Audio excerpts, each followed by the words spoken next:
Okay, तो देखिए आपका जो ब्लॉक 1 है, वो है ब्रिटिश पोएट्री में चौसर।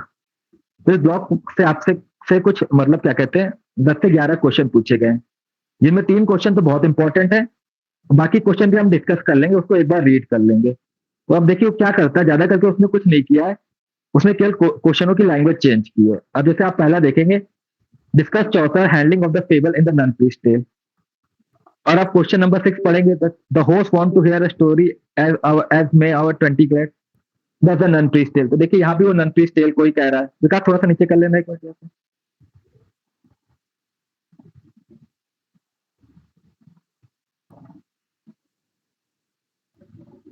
और देखिए question number 10, critically comment on the nun priest tale. तो कुछ नहीं कर रहा है ये, देखिए आपको ये 2 3 4 क्वेश्चन है, इसमें आपको केवल एक ही 2 क्वेश्चन को तैयार करना है, ठीक है। Right an essay on Chaucer comics vision. तो ऐसे ऐसे करके आपको बस portrait of a prior the monk and the wife of bath. तो ये सब फेमस कैरेक्टर है, तो इसमें आपने केवल 4 से 5 क्वेश्चन तैयार करने हैं, और उसी से हमारे 11 क्वेश्चन तैयार हो जाएंगे। तो हम सबसे पहले वाले क्वेश्चन से स्टार्ट करते हैं जो सबसे ज्यादा पूछा जाता है। Discuss Chaucer major source of vocabulary, जो कि है आपका question number 8। Name the 3 major source of Chaucer vocabulary, how does each source contribute to his poetry. तो हम इसी से स्टार्ट करते हैं।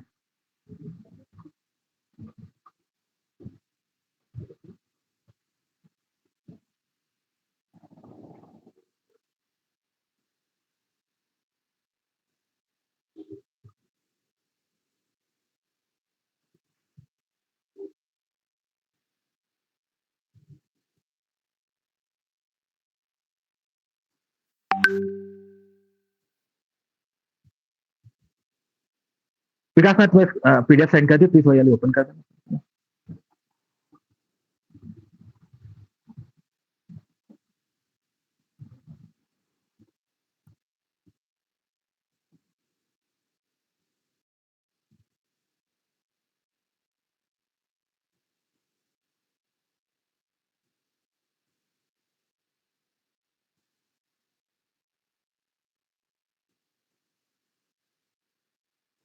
तो ये हमारा आपका आंसर है।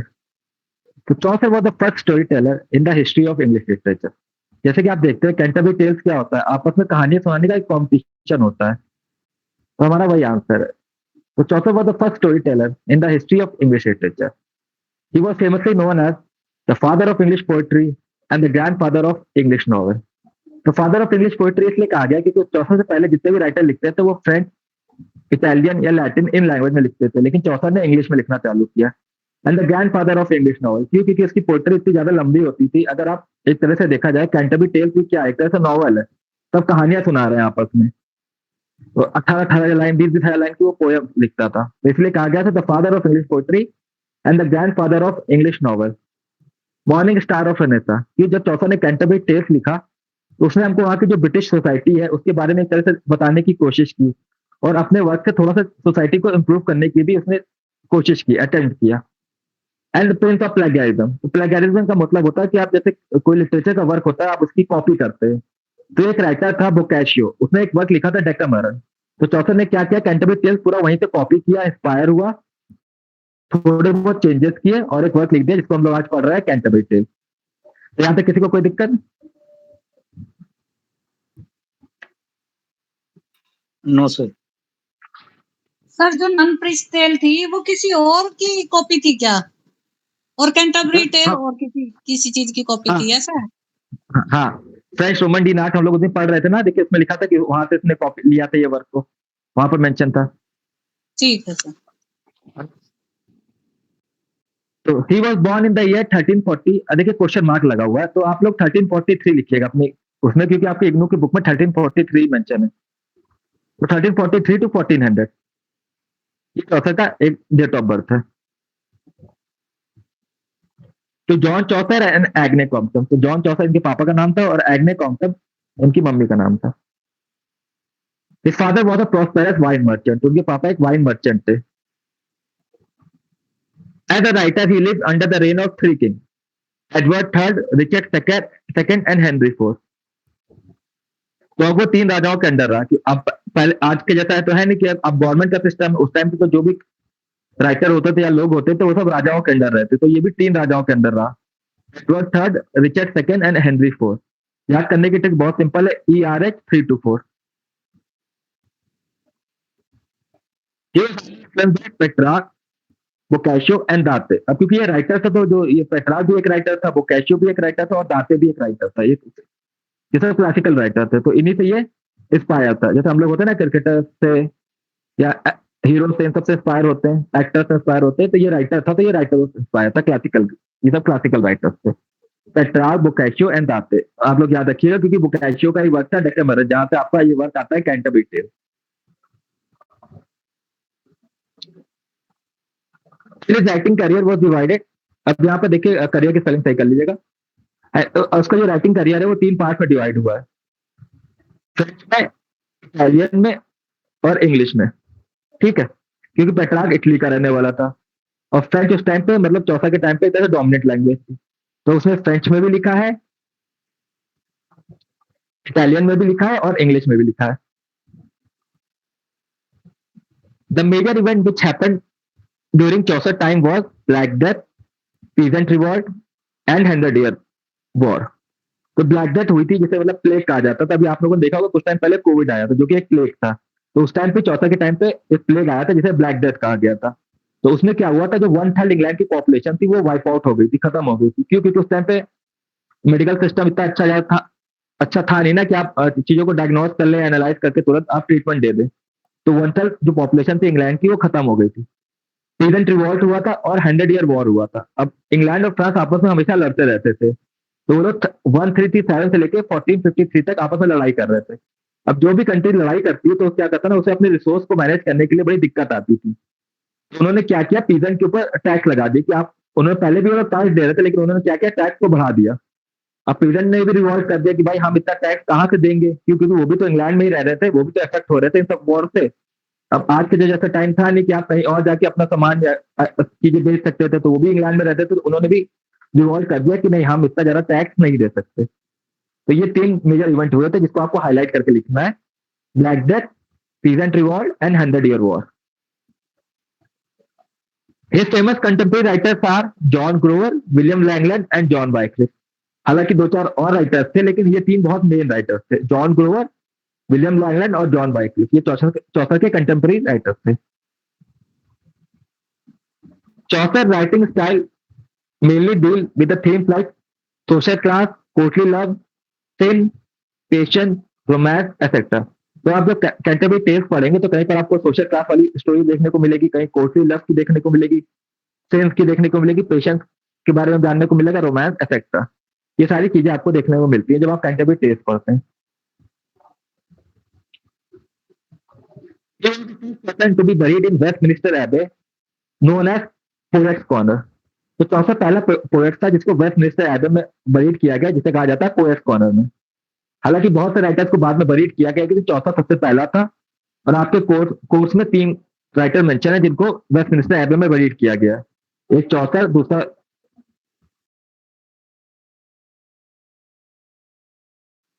एक चौथर है, स्पेंसर स्पेंसर भी है सर। दूसरा, हाँ, दूसरा स्पेंसर है, बहुत अच्छे, और तीसरा है रॉबर्ट ब्राउनिंग।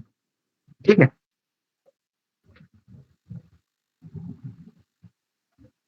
अब विकास थोड़ा सा नीचे कर लेंगे। फेमस वर्क का अब हमें बताना पड़ता है ना, कि हमें भाई अच्छे से आता है वर्क टेक्स्ट। तो उसके कुछ फेमस वर्क थे, the book of the duchess, the house of fame, the legend of good women, Troilus and Criseyde, the Canterbury tale. तो ये इसके कुछ 5 फेमस वर्क थे। तो मुझे जो ये सिंपल लगे, अगर आपको और कुछ याद सिंपल लगे तो आप उनको मेंशन कर सकते हैं, लेकिन कैंटरबरी टेल्स को मेंशन कर दिएगा। क्यों? क्योंकि आपकी कोर्स में प्रिस्क्राइब है। सर ये पांचों पोएट्री है या उसमें नॉवल वगैरह कुछ ऐसा? नहीं था, उस टाइम पर नॉवल थी नहीं ना, नॉवल तो जॉनर ही नहीं आया था ना उस तो टाइम ये पे। पोएट्री ग्रैंडफादर ऑफ नॉवेल भी तो इनको कहा जाता है। तो में कहा गया ना, क्योंकि अब आफ्टर 18,000 लाइन की, 20,000 लाइन की ये लोग पोएम लिख रहे थे। अब कैंटरबरी टेल्स क्या है, आपस में स्टोरी टेलिंग कॉम्पिटिशन ही तो है ना। सर ये लैंग्वेज किस में था, इंग्लिश में था या लैटिन में किस में थी सर? कैसा कैंटरबरी टेल्स आपका? नहीं, ये जो और भी बुकीज है इसमें, जैसे बुक ऑफ डचेस है, मेरे ख्याल से इसका वर्क को भी तो लैंग्वेज में डिवाइड किया हुआ था ना कुछ। हाँ सर, देखिए, क्या जो कैंटरबरी टेल्स है वो उसने इंग्लिश में लिखा है, बाकी फ्रेंच और इटालियन में। ठीक है सर। सारी पोएट्री ही है ना? हाँ, सब पोएट्री। ठीक ठीक। Mock about this poets are, अब उसके बारे में बाकी पोएट्स ने क्या कहा है। Matthew Arnold, with him is born our real poetry. तो मैथ्यू ऑनल ने कहा कि उसी के साथ हमारी रियल पोएट्री की शुरुआत होती है। क्यों? क्योंकि चौसर से पहले का जो मतलब लोग लिटरेचर लिखते थे या पोएट्री लिखते थे, आधे से ज्यादा टेक्स्ट का तो कोई रिकॉर्ड नहीं था हमारे पास। वो सब एनोमिनस थे, हमें पता ही नहीं था कि किसने लिखा है। और बहुत करके फिक्शनल लिटरेचर लिखा जा रहा था, जैसे आपका बीवुल्फ हो गया, जहां पर एक राजा होता है, वो ड्रैगन से लड़ता है। तो बहुत ज्यादा फिक्शनल लिटरेचर था। तो चौसर ने क्या किया, एक रियल लिटरेचर लिखा। कैंटरबरी टेल्स क्या था, उसने सोसाइटी को दिखाया। Edmund Spenser in his work Faerie Queene called Chaucer the well of English undefiled. तो देखिए, एडमंड स्पेंसर जो कि आपका यूनिट 2 में पोएट है, तो उसने चौसर को एक अपना वर्क लिखा फेरी क्वीन। उसमें चौसर को उसने कहा द वेल ऑफ इंग्लिश अनडिफाइल्ड। जैसे इंग्लिश का जैसे कुआं होता है, वो पानी के बिना अधूरा होता है, तो वैसे अगर आपने इंग्लिश लिटरेचर पढ़ी और आपने चौसर को नहीं पढ़ा, तो आपने बेसिकली वो मतलब एक जैसे होता है ना कि आपने वो पोएट्री नहीं पढ़ी या लिटरेचर को अच्छे से नहीं पढ़ा। तो वेल ऑफ इंग्लिश अनडिफाइल्ड। इस फेरी क्वीन की आप लोग स्पेलिंग सही कर लीजिएगा, इस मॉडर्न इंग्लिश की लिख दी वहां पर बात है। देख, अभी हम कराने बैठेंगे तो थोड़ा काफी देर हो जाएगी। तो आपका चौथा से रिगार्डिंग कोई भी क्वेश्चन पूछा जाएगा, आपका इंट्रोडक्शन सब में सेम जाएगा, ठीक है? तो यहाँ तक आपको किसी को कोई दिक्कत? No sir.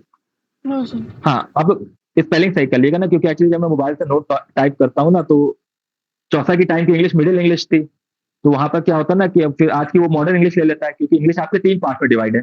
ओल्ड इंग्लिश चौथा से पहले की टाइम की, मिडिल इंग्लिश जो कि चौथा की टाइम की थी, और मॉडर्न इंग्लिश जो हम लोग आज बोलते हैं। तो फिर मोबाइल में क्या होता है ना, वो मॉडर्न इंग्लिश होती है, तो वो क्वीन की स्पेलिंग अपने आप बाद में वो ऑटो करेक्ट कर देता है। इसलिए आप लोग फेरी क्वीन लिखिएगा, वहां से आप लोग चेक कर लीजिएगा, एक बार टाइप करेंगे गूगल में, आपको सही स्पेलिंग दे देगा फेरी क्वीन की, ठीक है? तो अब मेजर सोर्स ऑफ वोकैबुलरी, जो कि हमारा क्वेश्चन था। तो चौसर was the settled poet of England at that time and he was considered the national poet of England. तो चौसर क्या था, बिल्कुल वेल एस्टेब्लिश पोएट था। क्यों? क्योंकि वो कोर्ट का पोएट था, कोर्ट में काम करता था, और उसने इतना अच्छा लिखा गया कि उसे बोला एक तरह से नेशनल पोएट ऑफ इंग्लैंड भी कंसीडर किया जाता है। William Caxton, the father of printing press in England, 1456। For him Chaucer was the first poet laureate. जैसे आप लोगों को पता है कि 1556 में गुटनबर्ग ने प्रिंटिंग प्रेस बनाया, लेकिन विलियम कैक्सन क्या थे, ये बायर थे, मर्चेंट थे। तो इन्होंने क्या किया, वहां से प्रिंटिंग प्रेस को खरीदा और ये इंग्लैंड लाए। तो 1476 में, तो इसीलिए इनको कहा गया था father of printing press in England. तो इन्होंने कहा Chaucer was the first poet laureate. तो ये इनका मानना था कि चौसर पहला पोएट लॉरेट है, लेकिन आपका जो ऑफिशियल फर्स्ट पोएट लॉरेट है वो है जॉन ड्राइडन, और अनऑफिशियल माना जाता है बेन जॉनसन को। लेकिन इन्होंने कहा है कि Chaucer was the first poet laureate. Laureate क्या होता था? पोएट, देखिए पोएट लॉरेट वो होता है कि जिससे मतलब उम्मीद की जाती है उस पोएट से, उस राइटर से, कि वो कंट्री के प्रेजेस में और राजा के प्रेजेस में वर्क लिखेगा अपने, है ना? वो कंट्री को प्रेज करेगा, वो अपने राजा को प्रेज करेगा। जी। जैसे अब वो आप लोग देखते नहीं हो कि इंग्लैंड का वो नेशनल होता है नेशनल एंथम, कि उसमें नहीं लॉन्ग लिव द क्वीन या लॉन्ग लिव द क्वीन या लॉन्ग लिव द किंग गाते हैं वो लोग, है ना? तो ये सब वो लोग उम्मीद करते हैं कि जो भी मतलब होगा वो अपने राजा के लिए प्रेज में वर्क लिखेगा अपने, है ना? राजा के लिए और कंट्री के लिए, ठीक है? तो before Chaucer writer used to wrote in French and Latin. अब देखा आप लोगों ने देखा होगा कि इंग्लिश के बहुत से वर्ड फ्रेंच और लैटिन से आए। क्यों? क्योंकि ज्यादा करके राइटर उसी में लिख रहे थे, और जो आपके क्लासिकल टेक्स्ट भी थे वो भी फ्रेंच और लैटिन में ही थे। Chaucer is the one who break this tradition and start writing in English. लेकिन चौसर ने क्या किया, इस ट्रेडिशन को ब्रेक किया और इंग्लिश में लिखना चालू कर दिया। As a writer he had 4 dialect in front of him such as, अब मुझे बताइए डायलेक्ट क्या होता है? जिन्होंने क्लास की है वो बता सकता है डायलेक्ट क्या होता है। Regional language. हाँ ठीक है, थोड़ा सा और बताओगे रीजनल लैंग्वेज जैसे कैसे, थोड़ा एग्जांपल देके। फॉर एग्जांपल इंडिया में जैसे हिंदी तो सारी जगह बोली ही जाती है, लेकिन हरियाणा में उस हिंदी का एक थोड़ा सा अलग तरीका होता है बोलने का, यूपी में अलग होता है, तो वो वहाँ का डायलेक्ट हो गया। जैसे सर अवधी ब्रज भोजपुरी हिंदी में होता है। हाँ, जैसे हरियाणवी हो गई, आपकी भोजपुरी हो गई, ये सब डायलेक्ट होती है, रीजनल लैंग्वेज जिसे कहते हैं, ठीक है? हाँ गुड, ठीक। हाँ ओके। तो as a writer he had 4 dialect in front of him such as, अब उसके पास 4 डायलेक्ट थे, the southern dialect, the east midland dialect, the northern dialect और नॉर्थम्ब्रियन डायलेक्ट। एक आप थोड़ा सा नीचे कर लेना, द केंटिश डायलेक्ट।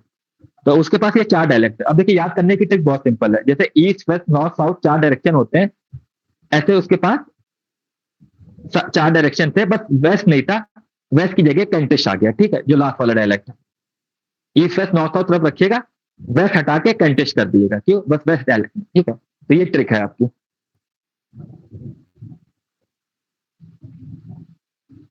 हाँ बस विकास जहाँ डब्ल्यू लिखा है वहां पर के कर दो, क्योंकि वेस्ट डायलेक्ट नहीं था, केंटिश हो गया, ठीक है।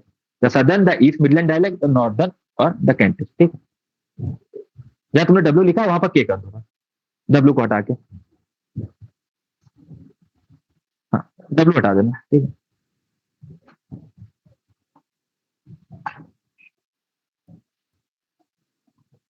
ठीक है, okay, new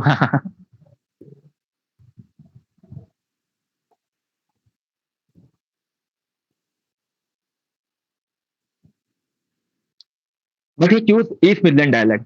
Reason behind it very simple. It was a language spoken by a sector and it covered the maximum area of London. तो अब चौसर ने क्या किया कि उसने भाई ईस्ट मिडलैंड डायलेक्ट को चूज किया, क्यों, अब उसके पीछे रीजन क्या था, क्योंकि ये लैंग्वेज उसके पूर्वज बोलते थे और क्योंकि चौसर खुद लंदन में रहता था, तो ज्यादा करके एरिया जो लंदन में था वो लोग यही डायलेक्ट यूज करते थे, ईस्ट मिडलैंड डायलेक्ट। अब उसने कुछ चेंजेस किए, ही मेड सम फ्लेक्सिबल, एक आप थोड़ा सा नीचे कर लेना please.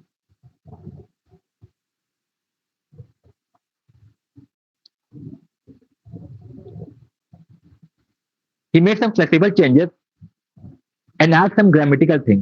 Introduce a new language which is called English.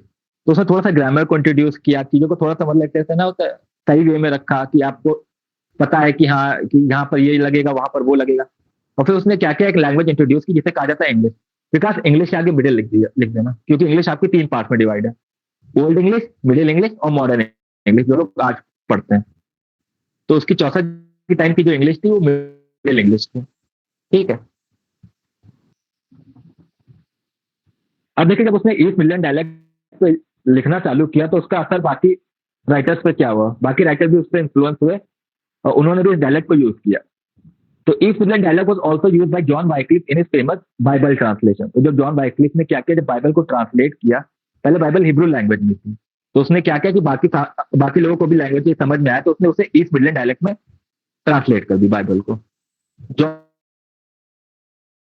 John Grover, whom Chaucer called Moral Grover, or was also used this dialect in his masterpiece work Confessio Amantis. तो John Grover, जिसको चौसर ने मॉरल ग्रोवर भी कहा, उसने अपना एक वर्क लिखा कन्फेंशियो अमेंटिस, जिसका सब टाइटल था लवर कन्फेशन। तो उसने भी इस डायलेक्ट को यूज किया। But this dialect was not literary vehicle for all literary text, other dialect had their own votary. तो ऐसा नहीं है कि सब कोई इसी डायलेक्ट पे लिखना चालू कर रहा था, बाकी लोगों ने भी अलग अलग डायलेक्ट में फिर लिखा। William Langland, in his famous work P.S. and Plowman, wrote in the mixture of Southern and East Midland dialect. तो विलियम लैंगलैंड एक राइटर था जिसने एक वर्क लिखा P.S. and Plowman। तो उसने क्या किया, इन दोनों डायलेक्ट का मिक्सचर यूज किया। उसने थोड़ा वर्क सदर्न डायलेक्ट में लिखा और थोड़ा ईस्ट मिडलैंड डायलेक्ट में लिखा, तो उसने दोनों डायलेक्ट को यूज किया। It was Chaucer hard work and continuous effort that English. अब ये चौसर ही हार्ड वर्क था और कंटिन्यूअस एफर्ट, वो बार बार एफर्ट दे रहा था कि English became the language of the court in 1362। Edward third approved it. कि उससे पहले आप जब कोर्ट पे जाते थे तो आपको क्या बोलना पड़ता था, फ्रेंच लैंग्वेज बोलनी पड़ती थी, लेकिन चौसर ने क्या कहा, फिर चौसर ने कहा नहीं, अब आप इंग्लिश में बोलेंगे। English became the language of parliament in 1363। और फिर जब पार्लियामेंट, जहां पर वो लोग रूल्स बनाते थे, तो पार्लियामेंट की भी लैंग्वेज अब इंग्लिश हो गई थी 1363 में। उसके नेक्स्ट ईयर में English replace French form school syllabus in 1386। अब 1386 जिस साल चौसर ने कैंटरबरी टेस्ट लिखा, उस साल पे क्या हुआ, उससे पहले वो लोग अपने स्कूल में फ्रेंच सिखा रहे थे, लेकिन अब उन्होंने फ्रेंच को रिप्लेस करके अब वो लोग इंग्लिश पढ़ाने लगे थे। अब कुछ राइटर्स थे, उन्होंने क्या कहा उसके बारे में, Lowell famously said that Chaucer found English a dialect and left it a language. कि चौसर को इंग्लिश एक डायलेक्ट की तरह मिली, एक रीजनल लैंग्वेज की तरह मिली और उसने एक लैंग्वेज बना दिया, इंटरनेशनल लैंग्वेज बना दिया। Dragon said that Chaucer found English language a brick and left it a marble. तो उसने कहा कि उसे इंग्लिश लैंग्वेज एक ब्रिक की तरह मिली, जब उसने उसमें थोड़ी सी ग्रामर इंट्रोड्यूस की, थोड़ा सा फ्लेक्सिबल चेंजेस इंट्रोड्यूस किए, तो उसने उसे मार्बल की तरह प्राइसलेस कर दिया। और इसके साथ ही हमारा आंसर खत्म हो जाता है। तो यहाँ पर किसी को कोई प्रॉब्लम है तो आप लोग पूछ रहे, नहीं नेक्स्ट आंसर पे चलते हैं।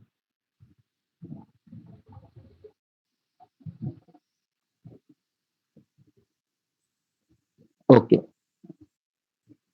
विकास कोई आंसर वाला क्वेश्चन खोल देना।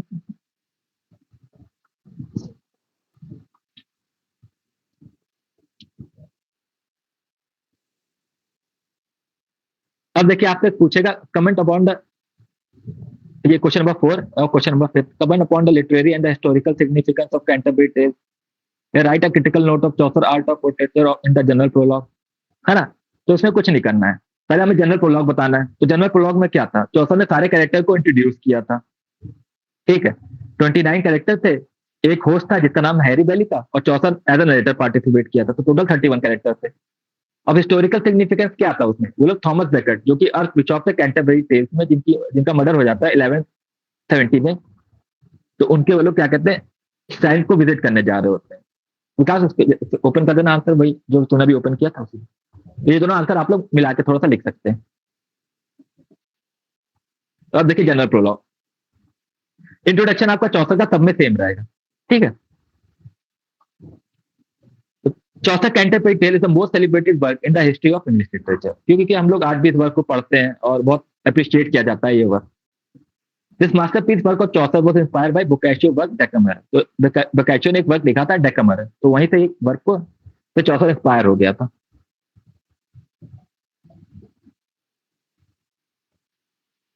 चौसर wrote Canterbury Tales in the year 1386। तो चौसर ने 1386 में ये वर्क लिखा था कैंटरबरी टेल्स, जो कि इनकम्प्लीट वर्क था। Canterbury Tales all about group of pilgrimage who were traveling from London to Canterbury to visit the shrine of Thomas Becket. तो थॉमस बेकेट जो कि अर्थ बिशॉप थे कैंटरबरी के, Thomas Beckett who was the earth Bishop of Canterbury. And यहाँ पर थोड़ी सी PDF वो हो गई, तो उन्हें जो हेनरी IV के सोल्जर थे उन्होंने उनको मतलब मार दिया था, किल कर दिया था। तो बस आप लोग हु वाज द लिख दीजिएगा, who was the earth Bishop of Canterbury बस, क्योंकि आप क्योंकि आप उनको मतलब पर्टिकुलर नाम मेंशन ना कीजिए, क्योंकि आपको याद करने के लिए थोड़ा ज्यादा हो जाएगा फिर। Before starting their journey they spend their night at Tabard inn. तो टाबार्ड एक वैसी जगह होता है, होटल टाइप का होता है, जहाँ पे वो लोग स्टे करते हैं। तो वो लोग डिसाइड करते हैं कि भाई आज के टाइम का जैसा था नहीं कि एक जगह से दूसरी जगह आप आसानी से पहुंच जाते हैं, बस से ट्रेन से मैक्सिमम 1 घंटा या 2 घंटा लगता है, या बहुत ज्यादा होगा 1 दिन या 2 दिन लगेगा। उस टाइम पे एक जगह से दूसरी जगह जाने में आपको कम से कम महीने लग जाते थे। तो उन्होंने क्या कहा कि अब इतना लंबा सफर वो लोग कैसे तय करेंगे। तो उन्होंने डिसाइड किया कि हर पिलग्रिमेज 2 कहानियां सुनाएगा। हाँ सर, आर्क बिशप वो क्या होता है? एक तरह का आप प्रीस्ट समझ सकते हैं, है ना, कैंटरबरी के जैसे हाँ प्रीस्ट आप समझ सकते हैं एक तरह से, है ना, एक पोस्ट होती है ठीक है। चर्च में, है ना। तो उस टाइम पे क्या होता है ना कि अब उन्होंने कहा कि इतना लंबा रास्ता कैसे तय करेंगे, तो उन्होंने कहा कि 2 टेल जाते समय सुनाएंगे और 2 टेल आते समय सुनाएंगे। वो सब एग्री हो जाते हैं। तो अच्छा कहते हैं फिर मिलेगा क्या, तो कहता है कि जिसकी भी टेल सबसे अच्छी होगी उसके लिए जो बाकी पिलग्रिमेज है वो पे करेंगे और उसका खाना फ्री हो जाएगा। तो वो लोग भी उसमें एग्री कर जाते हैं। तो ये डिसाइड होता है कि टेल को जज कौन करेगा और किस बेसिस में टेल जज होगी। तो हैरी बेली जो होस्ट होता है वो कहता है कि मैं टेल को जज करूंगा, और जिसकी टेल में सबसे अच्छी मॉरल वैल्यू होगी वो टेल बेस्ट कहलाएगी। जो नाइट होता है वो सबसे पहली टेल सुनाता है, और नाइट की टेल ही बेस्ट टेल होती है। हम आते हैं, before starting their journey they spend their night at Tabard and decided that every pilgrimage will tell 2 tales on their way while 2 tales on their return and the best tale would get free supper। तो आप लोग यही लिखेगा सपर, क्योंकि उस time पे dinner को सपर कहते थे। हम लोग चौथा की टाइम की इंग्लिश को डील कर रहे हैं ना। which was paid by other pilgrim। तो जो अदर पिलग्रिम होंगे वो सब इसका डिनर का पे करेंगे, जिसकी भी टेल बेस्ट होगी। The tale should be judged on the basis of moral value। अब टेल को कैसे जज किया जाएगा, मॉरल वैल्यू के बेसिस में। Harry Bailey was the host। तो हैरी बेली होस्ट था, and Chaucer was the narrator who narrate 2 tales। लेकिन चौसर ने नरेटर था, लेकिन उसने भी 2 टेल बताई, the tale of Melibee and Sir Thopas. अगर आप लोग ये हाईलाइट करके लिख देंगे तो आपको बहुत अच्छे नंबर मिलेंगे कि चौसर ने एज अ नरेटर भी 2 टेल बताई। ये बहुत अच्छा इंपॉर्टेंट फैक्ट है, the tale of Melibee and Sir Thopas. Knight tale was the first tale and the best tale, but the parson's tale was the last. तो knight की tale थी वो सबसे पहली टेल थी और सबसे बेस्ट टेल थी, और जो पासन की थी वो लास्ट थी। This work of Chaucer was so famous after the death of Chaucer, this work was copy और rewrite by many other writers such as. अब ये वर्क इतना फेमस हो गया था कि चौसर के डेथ के बाद भी बहुत से राइटर्स ने इस वर्क को लिखा अपने अपने स्टाइल में। विलियम मॉरिस जो कि प्री रैफाइट ब्रदरहुड का मेंबर था, उसने एक वर्क लिखा Earthly Paradise, where he blindly follow Chaucer Canterbury Tales. उसने चौसर की कैंटरबरी टेल्स को पूरी तरह से कॉपी किया। विलियम शेक्सपियर जो कि एलिजाबेथन राइटर है, he copy Chaucer knight tale in his famous work two noble kinsmen. तो जो नाइट टेल है जो कि बेस्ट टेल थी आपकी कैंटरबरी टेल्स में, तो विलियम शेक्सपियर एक वर्क लिखते हैं टू नोबल किंग्समैन। तो उसमें वो क्या करते हैं, चौसर की जो नाइट टेल है उसको कॉपी करते हैं, उसमें थोड़े बहुत चेंजेस करते हैं। जो आप टू लिखिएगा उसको टी कैपिटल कर दीजिएगा, क्योंकि बेसिकली ऑटो करेक्ट में क्या होता है ना, स्पेलिंग वो अपने आप चेंज कर देता है।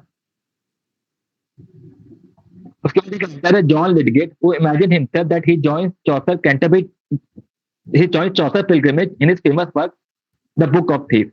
तो जॉन लिडगेट एक वर्क लिखते हैं द बुक ऑफ थीव्स के नाम से, उसमें वो इमेजिन कर रहे होते हैं कि वो जो चौसर की पिलग्रिमेज है उनको वो ज्वाइन कर रहा है उनकी जर्नी में। अब ये देखिए कितना इम्पैक्टफुल है एज अ राइटर चौसर, ठीक है। अब यही सब चीजें आपको थोड़ा थोड़ा आंसर को बढ़ा बढ़ा के लिखना है। अब आप आर्ट ऑफ कैरेक्टराइजेशन, आप ऊपर से आप लोग कुछ थोड़ी बहुत चीजें भूल भी जाएंगी तो आप आर्ट ऑफ कैरेक्टराइजेशन देखें कि इसमें आर्ट ऑफ कैरेक्टराइजेशन कितना अच्छा था। तो when we think Chaucer as a writer, the first thing which comes in our mind as a reader is art of characterization. जैसे होता है ना कि हम जब शेक्सपियर को पढ़ते हैं, शेक्सपियर को जब पढ़ते हैं तो हमारे दिमाग में सबसे पहली चीज आती है dialogue, speech, to be or not to be, that is the question, all that glitter is not gold, कि हर चमकती हुई चीज सोना नहीं होती। तो शेक्सपियर अपने कैरेक्टर्स को क्या करता था, बहुत अच्छे स्पीच और डायलॉग देता था। लेकिन चौसर क्या करता था, चौसर अपने हमेशा कैरेक्टर को रियलिस्टिक लगता था, कि जैसे आम आदमी होते हैं, हम आम आदमी तो आपस में डायलॉग या स्पीच में बात नहीं करते हैं, वो तो कन्वर्सेशन में बात करते हैं। तो चौसर भी बिल्कुल वैसा ही लिखता था। तो कैंटरबरी टेल्स में उसने बहुत ये सारी चीजों को बहुत ध्यान रखा है। So when we think Chaucer as a writer, the first thing which comes in our mind as a reader is art of characterization. कि art of characterization कितना अच्छा उसने किया। Before Chaucer, writer was totally engaged in fictional, विकास थोड़ा सा नीचे कर लेना, fictional literature like Bible, or they just wrote to please king and queen or the people in the court. तो चौसर से पहले जो राइटर्स थे वो ज्यादा करके क्या करते थे, या तो फिक्शनल लिटरेचर लिखते थे या तो लिखते थे किंग और क्वीन के प्रेज में वर्क, या जो कोर्ट में उनके मिनिस्टर होते थे उनके प्रेज में वर्क लिखते थे। क्यों? ताकि उनको बेनिफिट मिल सके। और चौसर से पहले के जितने भी वर्क है उनके हमारे पास रिकॉर्ड भी नहीं है, तो वो सारे वर्क क्या होते थे, इमेजिनेशन वाले होते थे। तो Chaucer once said that people can die of mere imagination. Mere का मतलब होता है ओनली, कि लोग केवल इमेजिनेशन करते करते ही खत्म हो जाते हैं। विकास इसको हाईलाइट कर देना एक, अगर हो सके तो।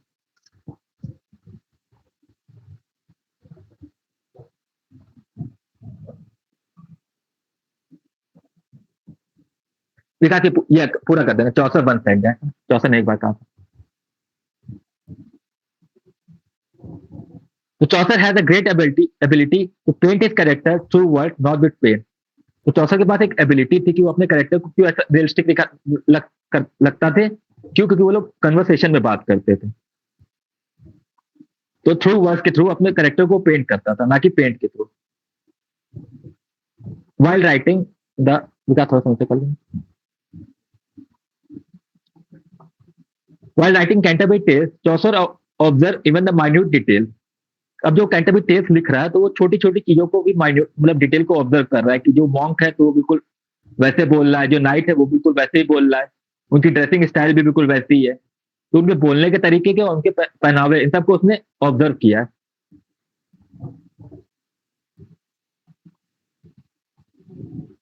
Their character, dresses and speaking style will reveal their social status and class in the society. तो बेसिकली वो उनके पहनावे से हम बता सकते थे कि हाँ ये मॉन्क है, ये नाइट है, ये मतलब अमीर है या गरीब है, क्योंकि उसने पूरी सोसाइटी को दिखाया था।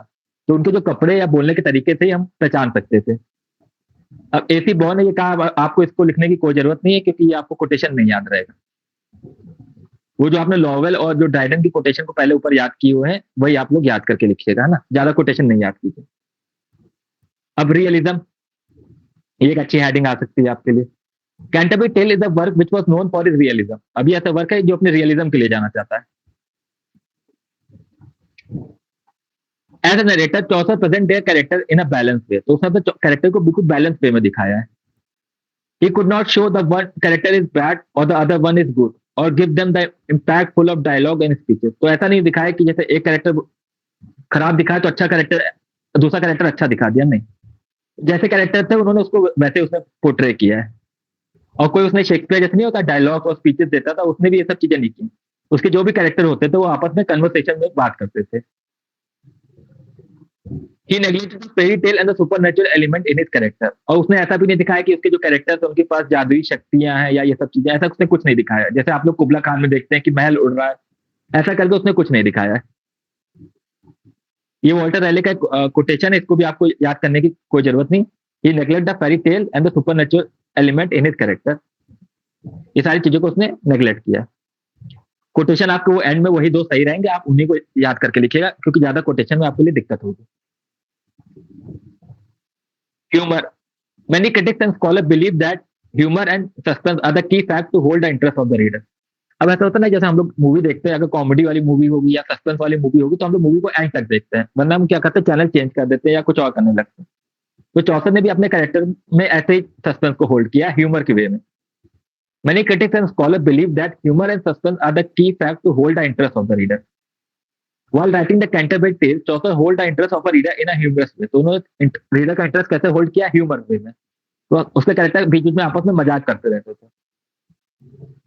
While describing the character of Knight, he said that Knight was a brave man and fought in so many wars for different kings.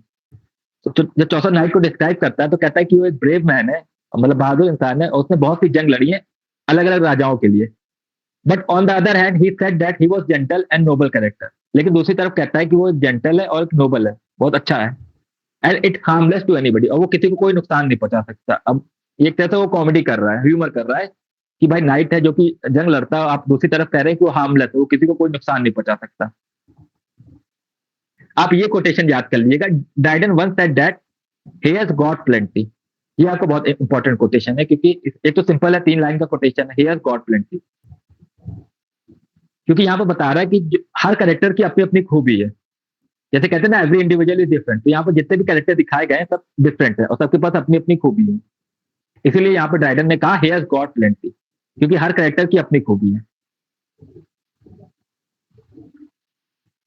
Irony and satire. Chaucer uses irony and satire. तो व्यंग करता है, क्योंकि satire करता है क्योंकि basically जो उस टाइम पे 14th सेंचुरी का जो चर्च था वो एक तरह से बहुत करप्ट हो गया था. तो बहुत से राइटर्स ने उस मतलब अपने वर्क में दिखाया है इनडायरेक्ट वे में. तो चौसर ने भी ऐसा ही किया था, क्योंकि तो उन्होंने जब पीजेंट के ऊपर टैक्स लगा दिया था तो उन्होंने ये नहीं देखा कि पीजेंट इतना टैक्स कहाँ से देंगे. तो इसलिए उसने एक कैरेक्टर क्रिएट किया था मॉन्क का, ताकि वो एक तरह से क्रिटिसाइज कर सके. तो Chaucer uses irony and satire frequently in the prologue of Canterbury tales.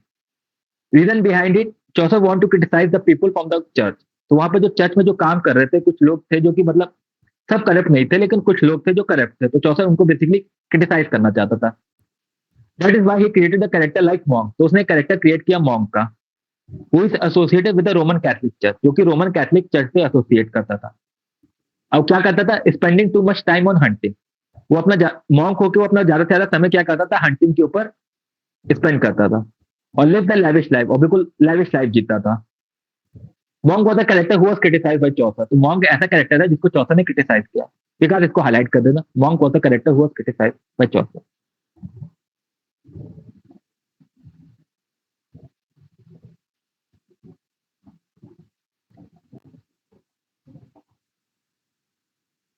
अब आप पूछ लेगा Chaucer use pilgrimage as a device. तो चौसर ने पिलग्रिमेज को क्यों एज अ डिवाइस यूज किया, क्यों? क्योंकि आपको वो सोसाइटी दिखाना चाहता था. अब उसके जो पिलग्रिमेज थे वो सब डिफरेंट सेक्शन सोसाइटी से आते थे. कोई नाइट था, कोई योद्धा था, कोई मॉन्क था. तो ऐसे ऐसे करके उसके जो पिलग्रिमेज थे वो सब डिफरेंट सेक्शन सोसाइटी से आते थे. तो वो सोसाइटी को रिप्रेजेंट करते थे सबके साथ.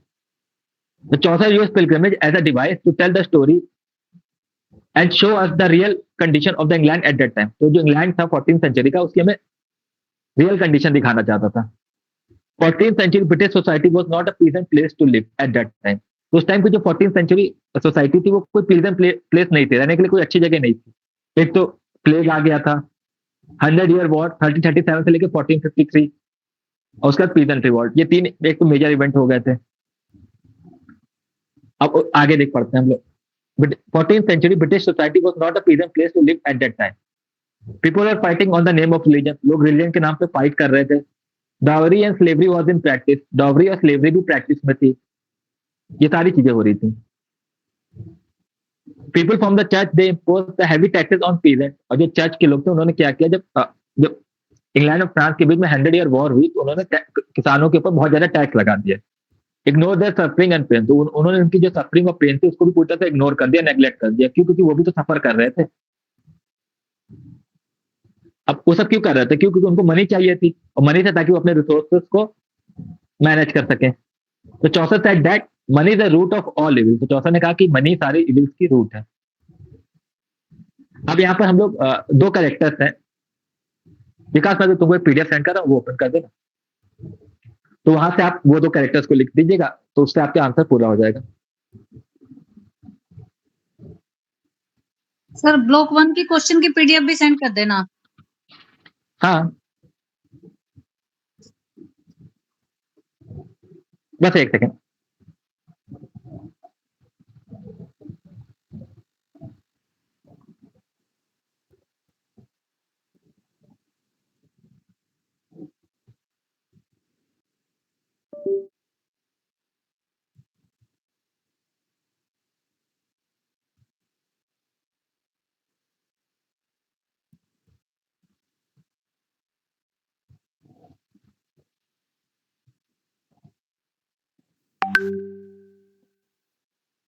विकास, मैं तुमको एक पीडीएफ ओपन की प्लीज सेंड कर ओपन कर दूंगा.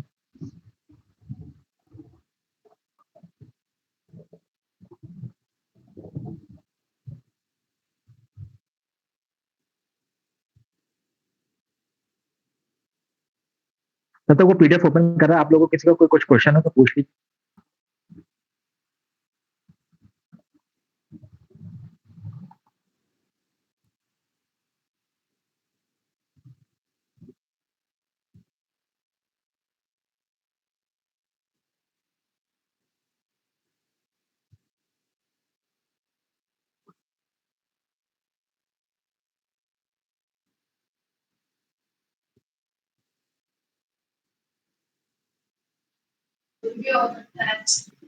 सर जो पीडीएफ सारा पढ़ा रहे हैं उसको शेयर कर दीजिएगा लास्ट में भी.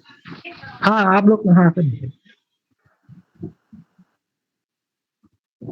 जो नाइट वाला करेक्टर था उसका भी आप भेजने वाले थे ना पीडीएफ. अगर सर मैं आपको इसी में ऐड करा दूंगा. ठीक है सर.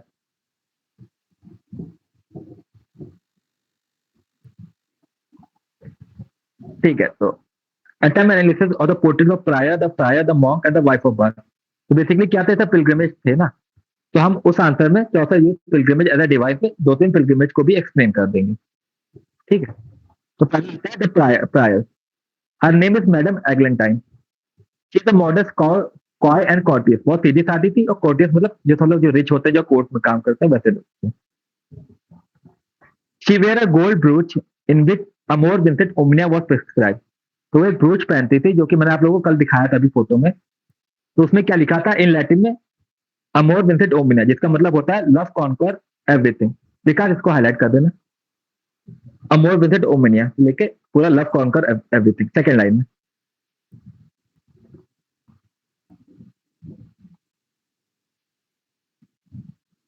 हाँ, उससे पहला वाला वर्ड भी ले लो, अमोर विंसेंट ओमनिया. हाँ, लव कॉन्कर एवरीथिंग तक. हाँ, पूरा लास्ट तक.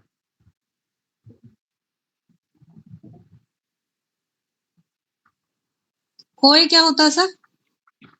क्या करें? कोई सीधी क्या सादी, होता है? सीधी सादी, इनोसेंट बिल्कुल. अभी हम लोगों ने कल पढ़ा नहीं था, टू इज कॉय मिस्ट्रेस. बिल्कुल सीधी सादी उसकी मिस्ट्रेस होती है. हाँ जी. शाही बताया था सर, शाही. चाय सीधी सादी बिल्कुल एक तरह से. अब she pretend to be higher aristocratic class, speak French, sing and have acquired manner that are above someone of her station. तो बेसिकली वो क्या करती थी, वो प्रिटेंड करती थी कि वो अरिस्टोक्रेटिक क्लास से है. वो फ्रेंच बोलती थी, क्योंकि उस टाइम फ्रेंच जो लोग बोलते थे उन्हें मतलब हाईली एजुकेटेड समझते थे. या मतलब ऐसा होता है ना कि डिवाइड हो गई थी इंग्लैंड दो उसमें, कि एक जो किसान लोग थे वो लोग इंग्लिश बोलते थे, कॉमन मैन, और जो अमीर अरिस्टोक्रेटिक लोग थे वो फ्रेंच बोलते थे. तो ऐसा बोलने से लगता था कि आप एक रिच सेक्शन से आते हैं, तो ऐसा प्रेडिक्ट करती थी। It hypocritical and care more about animal than people. तो बेसिकली दिखाया गया कि वो बहुत पाखंड टाइप की थी, वो ज्यादा करके ऐसा दिखाती थी कि वो जानवरों की ज्यादा परवाह करती है एज कम्पेयर टू इंसान। The prior is and company by the nun who is her chaplain. तो बेसिकली किसके साथ होती है? प्रायर एक कंपनी कर रही होती है नन, जो कि चैपलिन होती है, मतलब चर्च में पोस्ट होती है। The narrator is told nothing about the nun or about the priest who is also with the prior. तो बेसिकली क्या होता है, इसके बारे में हमें चौथर ने नहीं बताया, इसके बारे में थोड़ा बहुत कुछ जो कुछ भी हमें बताया है वो बताया है आपके होस्ट हैरी बैली ने, ठीक है।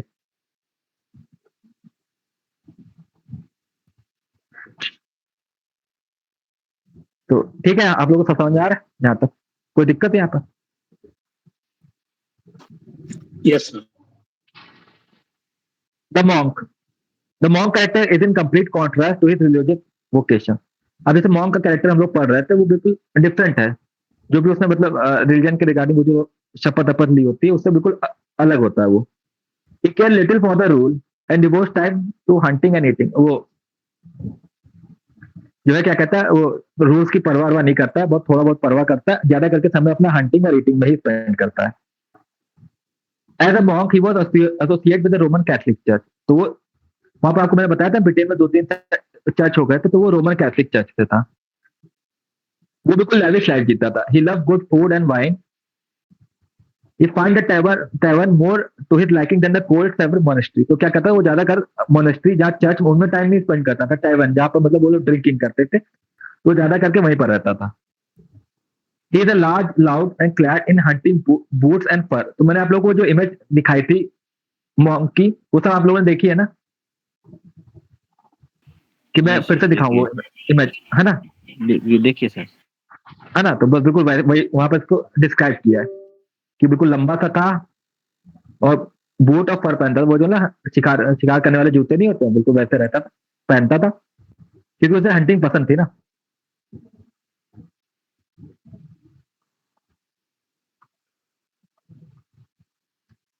बेटा मॉम कैंटरबरी टेल्स लिख देना तो आ जाएगा।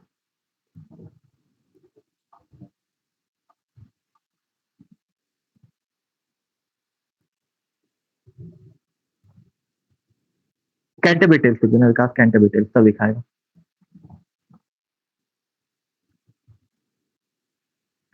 अच्छा एक मिनट को मैं सेंड कर दे रहा हूँ फोटो।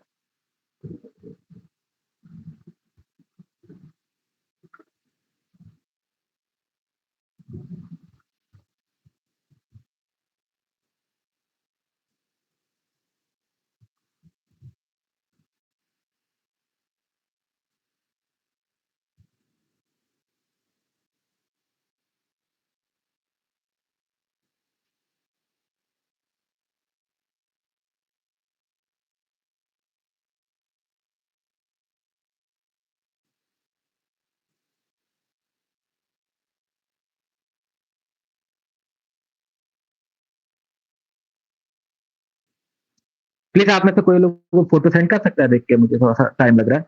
द मॉन्क की, द फ्रायर, और हाँ ये विकास, ये देखो ये नीचे वाला मॉन्क, हाँ इसके नीचे लेफ्ट में आओ थोड़ा सा, जो दूसरी इमेज है वो ओपन कर रहे हैं, सेकंड इमेज है जो, नहीं नहीं ये नहीं, स्टार्टिंग से सेकंड इमेज जो है, हाँ इसको थोड़ा सा स्क्रीन बड़ी कर देना।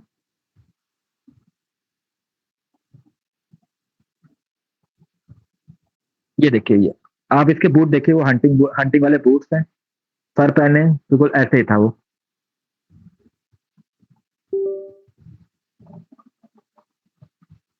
विकास एक कैरेक्टर और ले लो, द प्रायर को, उसकी भी फोटो दिखा दो।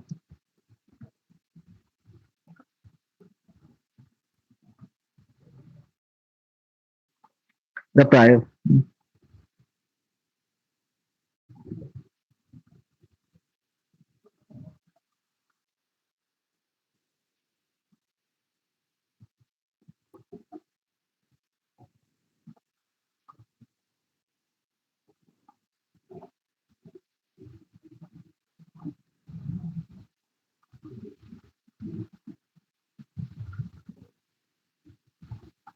हाँ, ये सेकंड वाला देखिए, ये भी एक चर्च से एक तरह से एसोसिएट था फ्राई आपका कैरेक्टर। हाँ, वो भी उसी का। ये जो सेकंड लास्ट है वो ले लेना, फर्स्ट वाले में सेकंड लास्ट। तो चाहे चौथा पिलग्रिम में लिखा है, उसके बाद जो आप एक मॉन्क का है। हाँ, ये सही है।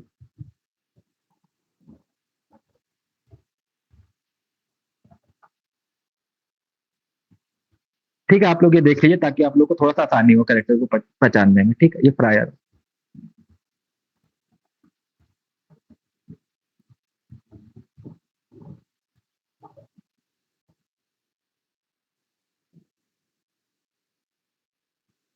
जो फ्रायर उसका रियल नेम था Hubert. He is a just lascivious man who seduced young girl and then arranged their marriage. He spent most of his time at bar. जैसे चौसठ मॉन्क करता था, अपना ज्यादा करके टाइम बार पे स्पेंड करता था, टैवन में। ये भी वही करता था। He spend most of his time at bar and carry knives and pin, क्योंकि बेसिकली क्या करता था ना कि ये मतलब बहुत कनिंग कैरेक्टर दिखाया गया था, इसे हमेशा अपनी जान का खतरा रहता था, तो हमेशा चाकू और पिन अपने स्लीव में डाले रहता था। जैसे आप लोगों ने उसकी ड्रेसिंग स्टाइल देखी थी अभी। ही एक्सेप्ट ब्राइब, वो रिश्वत लेता था and ready give a solution to people in exchange money, और उसके बदले में उसे सोल्यूशन बताता था कि आप ऐसे ऐसे करो तो आपकी चीजें सही हो जाएंगी। अवॉइड सिक्स एंड पुअर, तो जो गरीब लोग होते थे, जो बीमार होते थे, क्योंकि चौथा के टाइम पे प्लेग आया हुआ था ना, तो ऐसे लोगों से ये बचता था, क्योंकि गरीब जो लोग होगा वो उसे रिश्वत नहीं दे पाएगा, और बीमार लोगों से मिलेगा तो ये खुद बीमार हो जाएगा, तो ऐसे लोगों से ये बचता था। विकास थोड़ा सा नीचे कर लो।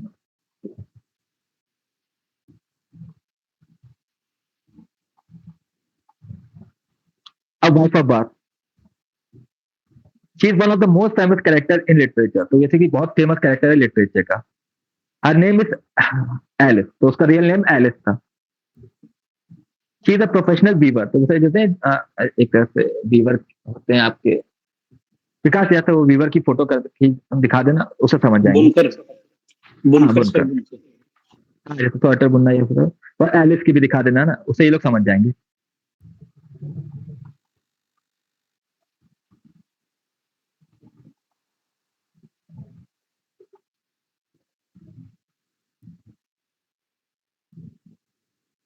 ये वाइफ ऑफ बाथ की फोटो दिखा देना पिलग्रिमेज में, है ना।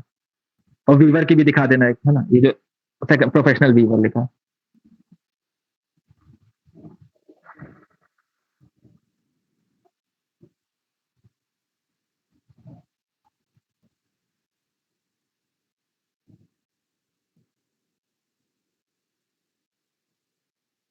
हाँ, ये वाली विशाल दिखाना, ये क्या कहते हैं, ये सेकंड लाइन है यहाँ पर वाइफ ऑफ बात, ये तुम्हारा वीडियो चल रहा है with perfect notes explain in Hindi, उसके तीन नीचे, उसके तीसरी चौथी वाली, तीसरी वाली सेकंड, मतलब सेकंड उसमें।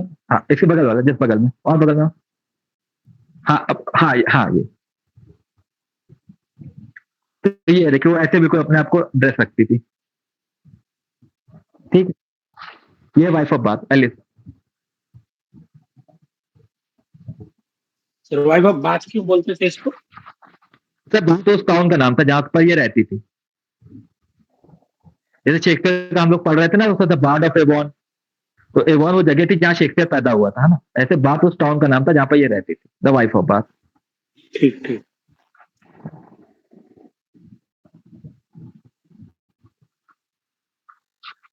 वीवर, वीवर, ये देखिए प्रोफेशनल वीवर लिखा है। हाँ, WAVER लिखा है। क्योंकि सब डिफरेंट प्रोफेशन से आते थे ना, तो आपको पता होना चाहिए ना थोड़ा सा, कि नाइट का तो चलो आप लोगों को पता है कि वो योद्धा है। मॉन्क को आप लोगों ने देख लिया। हाँ, वीवर दिखा देना, बस वीवर लिखना प्रोफेशनल।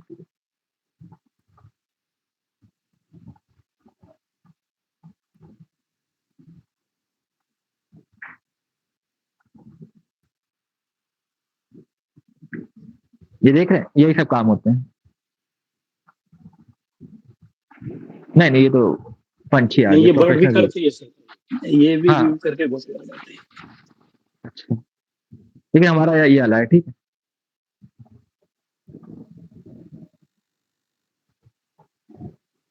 पहला इमेज ओपन कर दो, उससे समझ जाएंगे। हाँ, ये देख रहे हैं, जो हैंडलूम का काम करते हैं सर। हाँ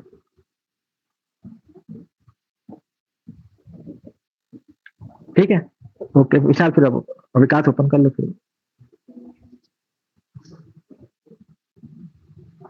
she the gap tooth somewhat deep, तो उसके दांतों के बीच में गैप था और समवॉट डीप थी। जैसे कहा था कि चौथा ने माइन्यूट डिटेल को भी ऑब्जर्व किया, तो लोगों के बोलने का तरीका का, उनके अपीयरेंस को, इन सब में उसके उसके टीथ के बीच में गैप था और वो थोड़ी बहुत बहरी थी। And wear a bright scarlet red stocking, तो जैसा भी आप लोगों ने देखा था कि वो लाल कलर के कपड़े या मोजे पहनती थी। She has been married 5 times and had many affair in her youth, तो उसकी 5 बार शादियां हुई थी और बहुत अफेयर थे यूथ में। Making her expert in art of love, तो ये सारी चीजें उसे एक्सपर्ट बनाती हैं आर्ट ऑफ लव में। Talking and wearing ornate cloth, तो उसे लोगों से बात करना अच्छा लगता था और अच्छे अच्छे कपड़े पहनना अच्छा लगता था, मतलब हमेशा वो ड्रेस रहती थी well. She like to live life on her own terms, और 64 के टाइम पे भी वो जिंदगी जीती थी अपनी शर्तों पे। She makes a great show off being religious, वो दिखाती थी कि वो बहुत रिलीजियस है। टेक्स पार्ट इन चैरिटी, और चैरिटीज में भी पार्टिसिपेट करती थी।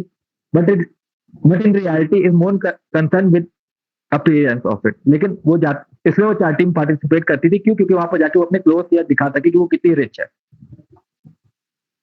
She is going to Canterbury to find her fifth husband, तो वो कैंटरबरी इसलिए जा रही थी ताकि वो अपने 5वें हस्बैंड से को ढूंढ सके। Apparently wealthy from her marriage, तो इसकी जितनी भी शादियां हुई थी उससे हर शादी से इसे अच्छी खासी प्रॉपर्टी मिली थी।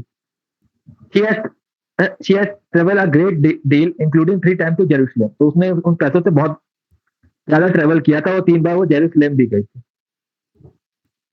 She tell a tale of a loathly lady, जो कि मतलब कनिंग लेडी होती है, who when her husband is obedient, जब उसका हस्बैंड ओबीडियंट होता है, she become fair, वो भी मतलब कहते हैं उससे अच्छे से बात करती है, मतलब लोथम का लगता है घृणा वाली लेडी, ऐसी टाइप की थी वो। तो इसी के साथ ये हमारा आंसर खत्म होता है। तो जैसे आर्ट ऑफ करेक्टराइजेशन, तो आप कोई रियलिज्म, ह्यूमर, ये 2-3 हेडिंग लिख के 1-2 कैरेक्टर आप इसके लिख सकते हैं। चौथा use pilgrimage as a device, तो उसमें भी आप यही सारा लिख सकते हैं, art of characterization, humour satire, और 1-2 कैरेक्टर इसके आप लिख सकते हैं। ये आपसे पर्टिकुलर 3 कैरेक्टर के बारे में पूछा ही गया है, तो आप इसको लिख सकते हैं। देखिए आपको 2-3 कैरेक्टर, 2-3 आंसर तैयार करने हैं, उसी से आपके 4-5 आंसर तैयार हो जाएंगे। और जैसे Lowell famously said that Chaucer found English a dialect and left it a language, तो ऐसे करके जो सिंपल सिंपल कोटेशन है, here God plenty John Dryden का था, तो ऐसे 2-3 सिंपल कोटेशन को याद करके आपका बहुत अच्छा होगा। ये कोई यूनिट 1 बहुत डिफिकल्ट यूनिट नहीं है, बस आपको थोड़ा सा बैकग्राउंड समझ में आना चाहिए, ठीक है? तो यहाँ तक किसी को कोई दिक्कत है?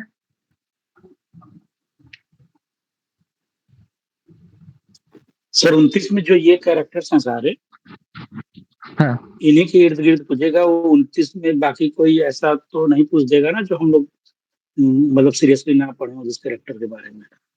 नहीं नहीं नहीं, वो सर देखिए आपसे देखिए बात ये है ना कि एक तो 4 से आधी कहानियां, एक तो इनकम्प्लीट वर्क है, तो मैक्सिमम जो टेल्स है वो सब कंप्लीट ही नहीं हुई। नाइट की टेल कंप्लीट है, उसको बात की टेल कंप्लीट है, मॉन्ग की टेल कंप्लीट है, ऐसे करके 2-4 टेल्स हैं जो आपकी कंप्लीट है, तो बस वही टेल्स आपसे पूछेगा, अनंतुस टेल पूछ लेगा, बस इसके सिवा आपसे कुछ नहीं पूछेगा अलग से, वो मैं आपको बता दूंगा आराम से।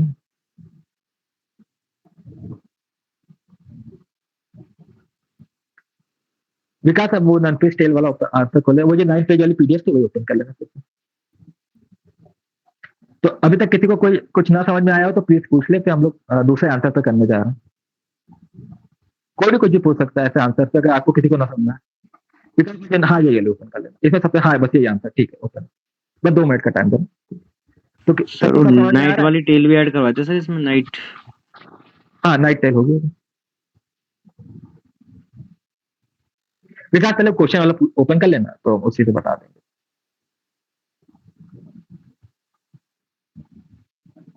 पहले क्वेश्चन ओपन कर, हाँ अब देखो इसमें क्वेश्चन नंबर आपका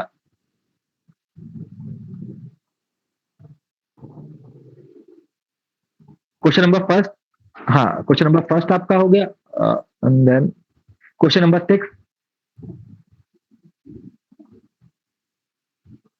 क्वेश्चन नंबर फर्स्ट 6, विकास थोड़ा सा नीचे करना।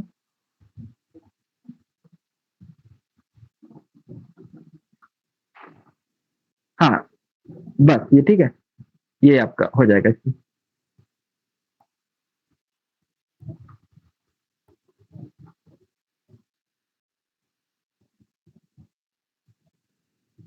अब जैसे हम लोग पढ़ रहे थे ना कि ये चौसर क्या करता था, अपने वर्क को कहीं ना कहीं से कॉपी करता था।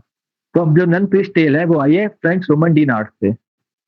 And this is the first tale, मतलब जो कि ब्यूस फेबल थी। थोड़ी सी पीडीएफ कट गई है तो आप लोग अपने उससे लिख लीजिएगा। ब्यूस फेबल थी। तो ब्यूस फेबल में क्या होता है कि जहाँ पर इंसान, जो जानवर होते हैं वो इंसान की तरह बिहेव करते हैं। देखिए लिखा है, suggesting animal act like human is also suggesting human act like animal. कि बेसिकली क्या इस टाइप का जो जॉनर था वो हमेशा से इंसल्ट कंसीडर किया जाता था ह्यूमन बीइंग का, कि आप इंसान को जानवर से कैसे कंपेयर कर सकते हैं। चलिए आप जानवरों को तो कर रहे हैं कि उनके लिए तो एक तरह से अप्रिशिएशन हुआ कि आपने उनको इंसानों से कंपेयर कर दिया, लेकिन इंसान के लिए क्या था, ये एक तरह का जॉनर इंसल्ट था कि जिसमें इंसान को जानवर के साथ कंपेयर किया जा रहा है। लेकिन चौसर एक ब्रेव राइटर था, तो उसने उस चीजों की परवाह नहीं की और उसने इस वर्क को लिखा। The story suggesting animal act like human is also suggesting human act like animal. But this type of a genre always considered as an insult to human being है। तो as के बाद एल लगा दीजिएगा क्योंकि vowel के पास L लगता है, तो कोई दिक्कत नहीं, आप लोग बाद में उसे चेंज कर लीजिएगा। The story is also an example of a mock heroic. तो ये क्या करेगा, बिकॉज ये थर्ड लाइन पे है ना, genre always considered as an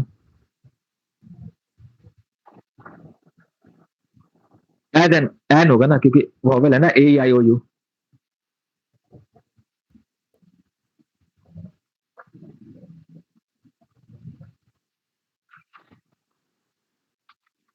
हाँ ठीक है, वो लोग कर लेंगे, कोई दिक्कत नहीं, ऐसे करेंगे वो हो जाएगा अपना। वैसे टाइम वेस्ट होगा ना, हम लोग को दूसरी यूनिट भी करनी, तो हो जाएगा, वो लोग कर लेंगे। As an insult to human being, the story is also an example of mock heroic and the Alexander Pope was considered the master of mock heroic. तो अब ये जो मॉक हीरोइक में क्या होता है, लोगों का आप मजाक उड़ाते हैं, तो इस टेल में इंसानों का मजाक उड़ाया गया है एक तरह से। और अलेक्जेंडर पोप को मास्टर कंसीडर किया जाता है मास्टर ऑफ मॉक हीरोइक। अगर इनका एक वर्क है एन एपिसोड टू डॉक्टर अर्बनॉट, जो कि आपकी यूनिट 5 है, तो उस पर इन्होंने एक वर्क लिखा है एन एपिसोड टू डॉक्टर अर्बनॉट, जहाँ पर उन्होंने जो खराब राइटर है उनका मजाक उड़ाया है। अब इस जॉनर में होता क्या है, this genre take simple thing and describe them in exaggerated way. तो मतलब छोटी चीजों को बहुत बढ़ा चढ़ा के बताते हैं। The tale is dramatic even though this is just a tale of a fox catching a rooster. मतलब इसे एक बहुत ड्रामेटिक टेल के तौर पर चौसर ने प्रेजेंट किया है, और कहानी बहुत सिंपल है। एक फॉक्स है जो कि एक रूस्टर को पकड़ लेता है, यहाँ पर रोस्टर लिख दिया, आप लोग रोस्टर कर दिएगा, ठीक है।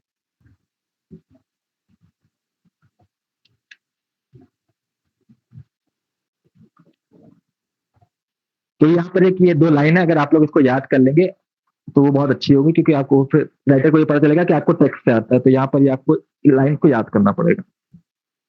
और ये लाइन आपके उसमें टेक्स्ट में पूछी भी गई है कैंटरबरी के, ठीक है। पुअर विडो वाला है। हाँ, अ पुअर विडो, जो हम लोगों ने कल ट्रांसलेशन भी किया था, ठीक है।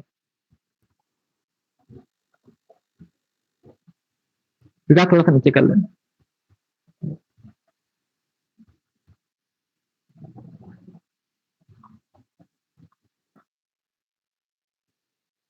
तो अब देखिए अनम्पिस टेल क्या है। अनम्पिस tale is a story about rooster whose name is Chanticleer and he had many hands but he loved the Portulot the most। तो एक रूस्टर होता है जिसका नाम होता है चॉन्टिक्लेयर, उसके पास बहुत सी मुर्गियां होती है, लेकिन जो पर्टिलॉट होती है उससे वो सबसे ज्यादा प्यार करता है। One day he had a nightmare, he saw a dream that he was grabbed by a fox। तो उसे एक दिन बहुत भयंकर सपना आता है कि वो देखता है सपने में कि एक फॉक्स है जो कि उसे ग्रैब कर ले रहा है, अपने मुंह पे दबा के लिए जा रहा है। Next day he narrated the whole incident to Pertelote. तो अगले दिन जो पर्टिलॉट जिसको सबसे ज्यादा प्यार करता है उसको ये सारी बातें बताता है कि मैंने सपने में ऐसे ऐसे देखा। पर्टिलॉट सेड टू हिम रिलैक्स। तो पर्टिलॉट से कहती है relax, it was just a dream, कि वो केवल एक सपना है, कोई मतलब हकीकत नहीं है। Chanticleer was thinking merrily, he caught the sight of a fox। एक दिन क्या होता है, चॉन्टिक्लेयर अकेले में गाना गा रहा होता है, तब उसे क्या होता है, फॉक्स दिखता है। And he was about to run but the fox somehow stop him and start praising his singing skills। तो चॉन्टिक्लेयर भागने ही वाला होता है कि जो फॉक्स होता है वो उसे रोक लेता है और उसकी जो सिंगिंग स्किल है उसकी तारीफ करने लगता है, कि कहता है तुम बहुत अच्छा गाते हो, बहुत अच्छा गाते हो। बार बार उसे प्रेस करता है कि और उससे रिक्वेस्ट करता है कि मेरे लिए गाना गाओ। Chanticleer agree and close his eyes and start singing. तो जैसे होता है गाना गाते समय हम लोग आंखें बंद कर लेते हैं, तो चॉन्टिक्लेयर भी वही करता है, वो अपनी आंखें बंद करता है और जैसे ही गाना चालू करता है, जो फॉक्स होता है उसे अपने मुंह में दबा लेता है एंड रन अवे, और भागने लगता है। पुअर विडो जिसका ये फॉर्म होता है, और उसकी दोनों बेटियां और पर्टिलॉट, वो है, ये सब लोग जो है वो फॉक्स के पीछे पीछे भागते हैं। And Pertelote they also run to stop the fox. And Chanticleer realized that he was in trouble and he started praising the fox. You are so clever and smart. और यहाँ पर वो टिप फॉर टैट, जैसे fox उसको press करता है, same चॉन्टिक्लेयर भी करता है, क्योंकि अब चॉन्टिक्लेयर को पता चल जाता है कि अब मैं बहुत ट्रबल में हूँ, तो वो क्या करता है, वो फॉक्स को प्रेस करने लगता है कि तुम बहुत क्लेवर हो, तुम बहुत स्मार्ट हो, तुमने कितने इजीली मुझे बिल्कुल फंसा लिया अपने प्लान में। Please tell me about how you manage to grab me very easily, कि कितने आसानी से तुमने मुझे फंसा लिया, प्लीज मुझे बताओ। और वो कंटिन्यूअसली चॉन्टिक्लेयर उसको प्रेस किया जा रहा है फॉक्स को, कि तुम कितने क्लेवर हो, कितने स्मार्ट हो, and request him to tell him about his plan. और उससे कहता है कि मुझे अपना प्लान बताओ। Fox agree to tell him about his plan, but when he open his mouth, Chanticleer run away. तो जैसे ही फॉक्स अपना मुंह खोलता है बताने के लिए, चॉन्टिक्लेयर क्या होता है, वहां से भाग जाता है। अब देखिए चौसा के टाइम पे 3 इवेंट हुए थे, लाइक दैट, 100 ईयर वॉर और पीजेंट्री वॉर। तो ये जो टेल है, ये पीजेंट्री वॉर से कंपेयर की गई है। The tale is being compared to 1381 peasant revolt led by Wat Tyler. The moral of the tale is never trust a flatter. तो मतलब जो चापलूस होते हैं, जो आपकी बिना वजह ही आपकी तारीफ करते रहते हैं, तो हमें उन लोगों से सतर्क रहना चाहिए, उनके ऊपर भरोसा नहीं करना चाहिए। फॉक्स क्या करता है, बस चॉन्टिक्लेयर की तारीफ ही तो करता हो देता है। And the tale also suggest that one should not be proud. और दूसरी तरफ की टेल बताती है कि हमें अपने प्राउड भी नहीं करना चाहिए। अब चॉन्टिक्लेयर क्या होता है, उसे अपनी सिंगिंग के ऊपर बहुत प्राउड होता है। Chanticleer is proud of his singing, which almost cost his life. तो उसकी वजह से एक तरह से उसकी जान जाते जाते बची। अगर आप लोग फॉक्स का नेम याद कर लेंगे तो बहुत अच्छा है। फॉक्स का नेम है जॉन रसल। ठीक है, तो जैसा नेक्स्ट आंसर खोल देना, उसी के साथ हमारा ये वाला ब्लॉक खत्म हो गया। एक 2 आंसर बचे हैं उसी का, वो नेक्स्ट पीडीएफ है, तो मैं सेंड कर देता हूँ।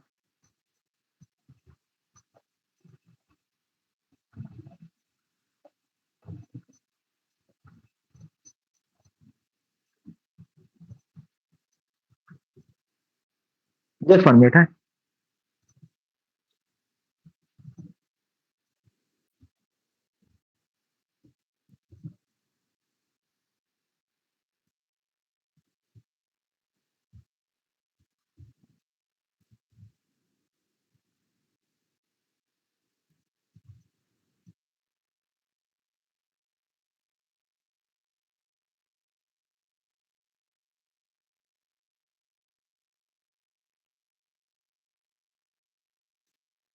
विकास ओपन कर देना पीडीएफ।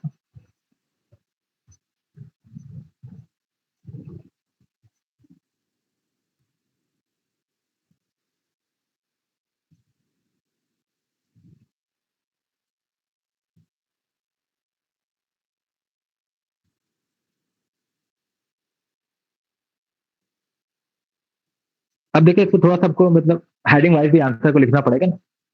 तो इन नन टू स्टेल NPT Chaucer employ a rich tapestry of speech dialogue. तो बेसिकली क्या होता है कि जो बाकी के कैरेक्टर्स होते थे चौथा की कैंटरबरी टेल्स में, वो लोग तो कन्वर्सेशन वाले में बात करते थे, आपस में जैसे 2 लोग बात करते, लेकिन चॉन्टिक्लेयर एक कैसा था, वो स्पीच देता था और डायलॉग पे बात करता था। And the narration brings the fable to life. तो बेसिकली इतनी अच्छी तरीके से उसने इन सब चीजों को नरेट किया कि वो ऐसा लगता था जैसे रियल है। The character primarily Chanticleer and Pertolot engage in dialogue that are not only reflective of their personality but also imbue का मतलब होता है मोटिवेट करता है with deeper philosophical and moral implication। कि पर्टेलॉट और चॉन्टिक्लेयर दोनों लोग बहुत स्कॉलर दिखाए गए हैं इसमें, और वो लोग हमेशा बहुत फिलोसफिकल और मोटिवेशनल या इंटेलेक्चुअल कन्वर्सेशन करते थे। तो वो लोग 2 लोग आपस में मतलब जैसे होता है ना कि 2 किसी भी चीज पे बातें कर लेते थे, वो लोग ऐसी नहीं बातें करते थे, वो लोग बहुत मोटिवेशनल, कन्वेंशनल और फिलोसफिकल ऐसी बातें करते थे। तो ये ऐसा कैरेक्टर था जिसको स्पीच और डायलॉग के लिए जाना गया, क्योंकि बाकी जितने भी कैरेक्टर्स थे कैंटरबरी टेल्स में, वो सब कन्वर्सेशन में बात करते थे। द स्पीच इन एनपीटी, आप लोग नन टेल लिखिएगा, यहाँ पर शॉर्ट फॉर्म लिखा है, is characterised by eloquence and the wit. बहुत मतलब मोटिवेशनल और ऐसी चीजों से उन्होंने लिखा है। Chanticleer the rooster is portrait as a learned creature, मतलब उसे आम जानवर नहीं दिखाया गया, उसे लर्नड क्रिएचर दिखाया गया कि बहुत स्कॉलर है।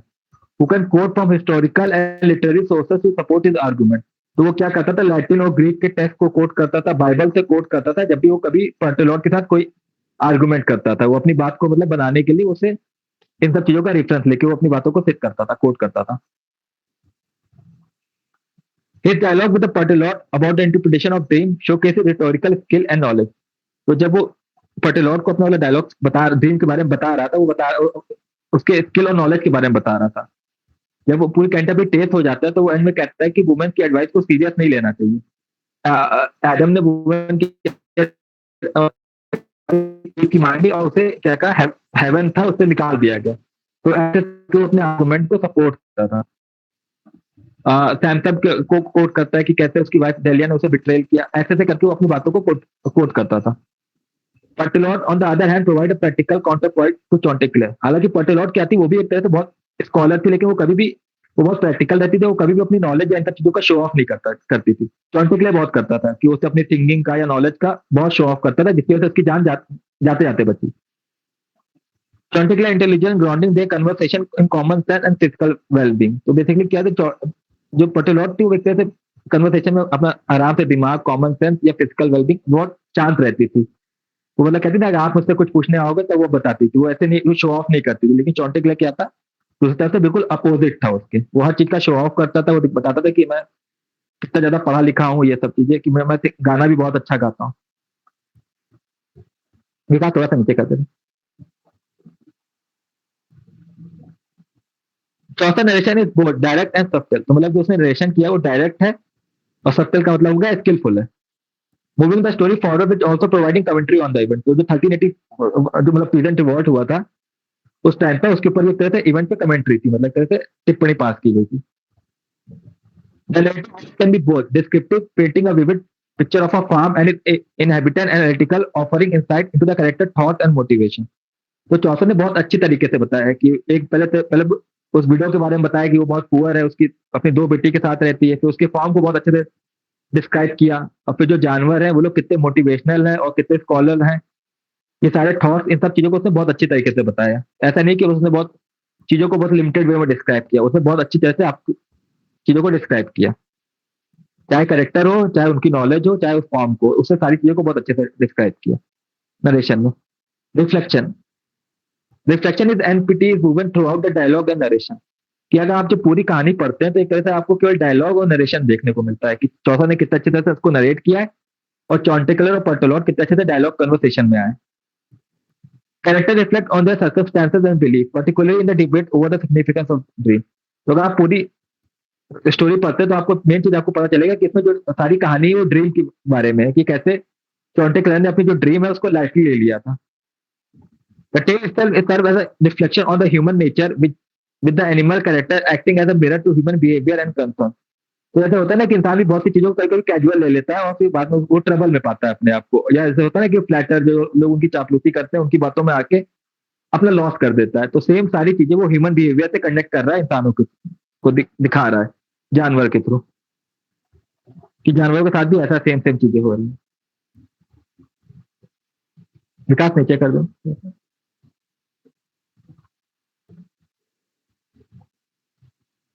Narrative technique. Chaucer narrative technique is a blend of straightforward storytelling and the complex literary allusion. तो बेसिकली क्या था कि आप कहानी तो आपको सिंपल तो समझ में आ जाएगी, लेकिन जब वो लिटरेरी अलूजन की मतलब चॉन्टेक्लेयर अपनी बातों को कोट करने के लिए ग्रीक, लैटिन, बाइबल इन सब से कोट करता है, कहीं और से भी टेक्स्ट को कोट करता है, या और कैरेक्टर्स को भी कोट करता है, जैसे उसने एडम, ईव इन सबको भी कोट किया। तो ऐसे करके अपने चीजों को बताता है। He condenses the narrative to keep it engaging while expanding on situation that highlight character trait and emotion. तो इन्हीं सब चीजों से वो क्या करता है, जो कैरेक्टर है उनको एंगेज करता है, उनकी सिचुएशन को हाईलाइट करता है, उनके इमोशन के बारे में बताता है। कि अब चॉन्टेक्लेयर को रियलाइज होता है कि जब फॉक्स उसको दबा लेता है, कि अब उसे रियलाइज होता है कि हाँ अब मैं बहुत ज्यादा खतरे में हूँ, तो फिर वो क्या करता है, अपने दिमाग को यूज करना चालू करता है, वो टिट फॉर टैट करता है, वो भी उसे प्रेस करना चालू कर देता है। The use of dialogue enrich the narrative for allowing character to express themselves and reveal their inner working. तो जो डायलॉग और ये सब चीजें चौसर ने लिखी है तो वो बताता है कि उनके दिमाग कैसे काम करते हैं, उनकी मतलब पर्सनालिटी कैसे डिफरेंट है। Chaucer handling of these elements in NPT is masterful, using them to create a layered and entertaining story. तो बेसिकली इसमें बहुत लेयर्ड है कि एक तो तरफ पर्टिलॉट है जो कि बहुत प्रैक्टिकल है, डाउन टू अर्थ है, दूसरी तरफ चॉन्टेक्लेयर है जो बहुत शो ऑफ करता है, तो ये सारी चीजें क्या करती है, हमें इंटरटेन करती है और कहीं ना कहीं एंगेज रखती है, और ये एक तरह से इंसान को भी दिखाती है कि एवरी इंडिविजुअल डिफरेंट होता है ना, कि कुछ लोग होते हैं वो बहुत शो ऑफ करते हैं, कुछ होते हैं बहुत ग्राउंड टू अर्थ रहते हैं। तो ये सब ह्यूमन नेचर इन सब के थ्रू उसमें दिखाया है हमें, इस कहानी के थ्रू।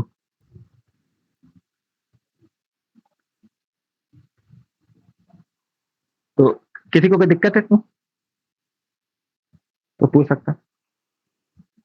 हाँ, बस इसका एक आंसर है क्या, उसके थ्रू हमारा एक खत्म हो जाएगा।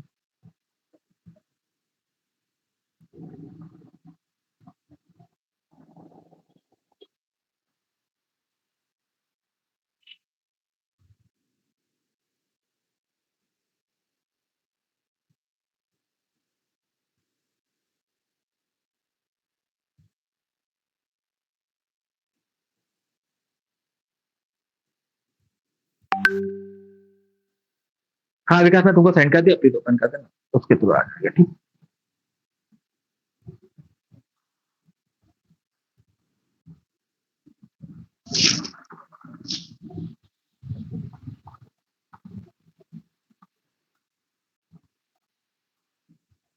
तो आपसे एक ऊपर क्वेश्चन लिखा गया है, तो बेसिकली आप बाकी के वर्ड्स को ना पढ़ के आप नीचे वाला पढ़िए।